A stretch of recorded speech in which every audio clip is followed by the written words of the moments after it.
তরকারির কালারটা খুবই সুন্দর হয়েছে। একটু খেয়ে যাও, খেয়ে বলো কেমন হয়েছে। ভাত খাও গরম গরম।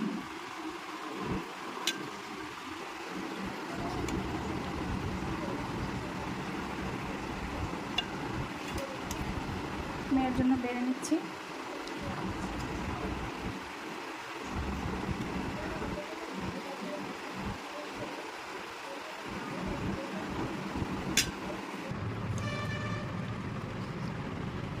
মাংসটা কেমন হয়েছে খেয়ে বলো।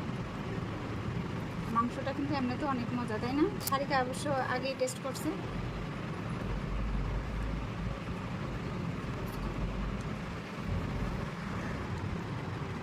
আমার মেয়ে পড়তেছিল, পড়ার মাঝখানে খাবারটা দিয়ে দিলাম। এটা মজা হয়েছে।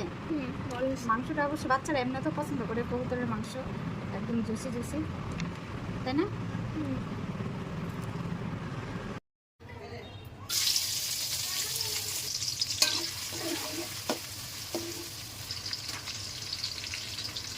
আজকে কবুতরের মাংস রান্না করব। এটা আমার ঘরে পালা কবুতর। এই কবুতরের বয়সটা ছিল 1.5 মাস বাচ্চা কবুতর। আলু দিয়ে রান্না করব। আমি বারান্দার কবুতর পালি, মাশাআল্লাহ কবুতরগুলো আমার সুন্দর হয়েছে। একটা কবুতর আজকে বাচ্চাদের জন্য রান্না করব। পেঁয়াজ ভাজা হয়ে গেছে, এখানে আমি মশলাগুলো দিয়ে দিলাম। এখানে আছে আদা রসুন বাটা, হলুদ গুঁড়ো, মরিচ গুঁড়ো, জিরে গুঁড়ো আর হলো গরম মশলা গুঁড়ো। এগুলো অনেকক্ষণ আগে পানি দিয়ে ভিজিয়ে রাখছিলাম। যে মশলা সুন্দরভাবে কষানো হয়ে গেছে, এখন এই যে মাংস আর আলু একসাথে দিয়ে দিলাম। কবুতরের মাংস খেতে কিন্তু খুবই মজা, আর তাও আবার আমার ঘরের পালা, কোনো ভেজাল নাই। বাচ্চারাও খুব পছন্দ করে।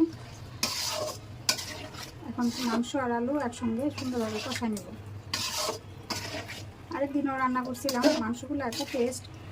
ছোটো ছোটো মাংস ছোটো ছোটো টুকরো করে রান্না করছিলাম।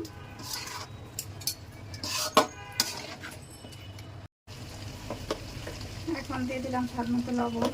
আর লবণটা প্রায় আমি দিতে ভুলে যাই, পরে দিই। রান্না করতে গেলে লবণ দেওয়াটা আমার এরকম হয়। আমার মতো আপনাদেরকে এরকম ভুল হয় নাকি কমেন্ট করে জানাবেন।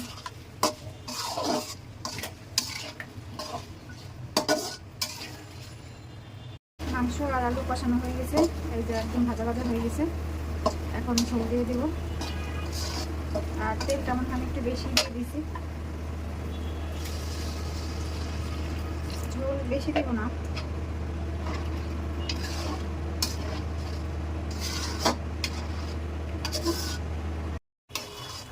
রান্না কমপ্লিট, এখন নামাই নেব।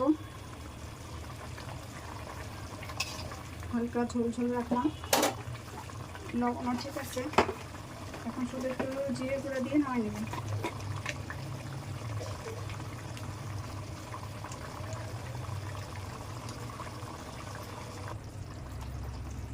কেমন হয়েছে কমেন্ট করে জানাবেন। আল্লাহ হাফেজ।